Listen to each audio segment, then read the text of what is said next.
அதிசயங்கள் செய்கிறவர் நம் அருகில் இருக்கிறார்.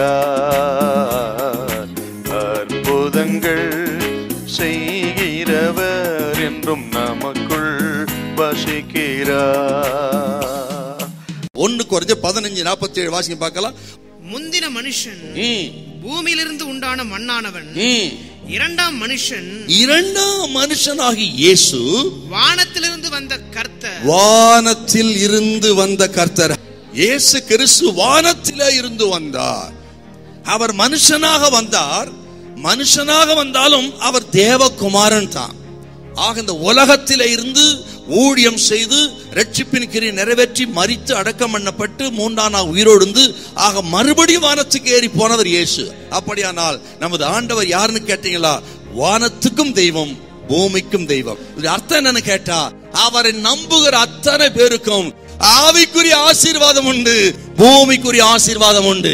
ஆண்டவராக இயேசு கிறிஸ்து சொந்த இரட்சகராக ஏற்றுக்கொண்டு அவரை நம்பி விசுவாசிக்கிற, அவரிடத்தில் ஜெபிக்கிற தேவ பிள்ளைகள் இந்த 2 ஆசீர்வாதம் உண்டு. என்ற முதல் ஆசீர்வாதம் ஆவிக்குரிய ஆசீர்வாதம். சமாதானத்தை கொடுப்பார், சந்தோஷத்தை கொடுப்பார், ரட்சிப்பை கொடுப்பார், பரிசுத்தத்தை கொடுப்பார், வரங்களை கொடுப்பார், கனிகளை கொடுப்பார், நித்திய ஜீவனை கொடுப்பார். இந்த ஆவிக்குரிய ஆசீர்வாதங்கள் ஆண்டவரை ஏற்றுக்கொண்ட ஒவ்வொருவருக்கும் உண்டு.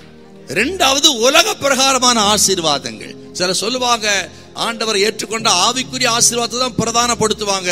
ஆக உலக பிரகார ஆசீர்வாதத்தை குறித்து அதிகமா யோசிக்கிறதுல பேசுறது இல்ல. ஆனால் கர்த்தருடைய பிள்ளைகளே, வேதம் சொல்லுகிற வார்த்தைகள் எல்லாம் பாத்தீங்கன்னா, ஆண்டவரை நாம் சொந்த இரட்சகரா ஏற்றுக்கொண்டா முதலாவது தேட வேண்டிய ஆவிக்குரிய ஆசீர்வாதத்தை தேடிட்டா, ஆக 2வது இந்த உலக ஆசீர்வாதம் தானா கர்த்தர் கொடுப்பார். ஐயா, தேட வேண்டியது முதல்ல ஆவிக்குரிய ஆசீர்வாதத்தை. ரட்சிப்பை தேடணும், ஞானஸ்தானத்தை தேடணும், பரிசுத்தத்தை தேடணும், சுத்திகரிப்பை தேடணும், அபிஷேகத்தை தேடணும், வரங்களை தேடணும், நித்திய ஜீவனுக்கு போகிற பாதையை தேடணும்.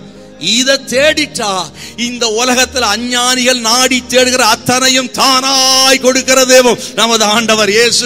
நமது ஆண்டவர் உலக பிரகாரமா நம்மை ஆசீர்வதிக்கிற தெய்வம். ஐயா, நீங்க தரித்திரமா இருக்க கர்த்தருக்கு பிரியம் இல்ல. கடன் பிரச்சனையோடு கடந்து சாவது தேவனுக்கு பிரியம் அல்ல.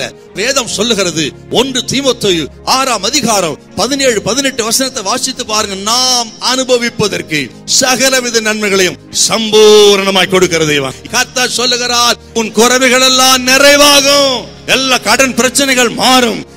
எங்கள் ஆண்டவர் யாருன்னு கேட்டா, குறைவுகளை நிறைவாக்குகிற தெய்வம். ஹல்லேலூயா, ஹல்லேலூயா.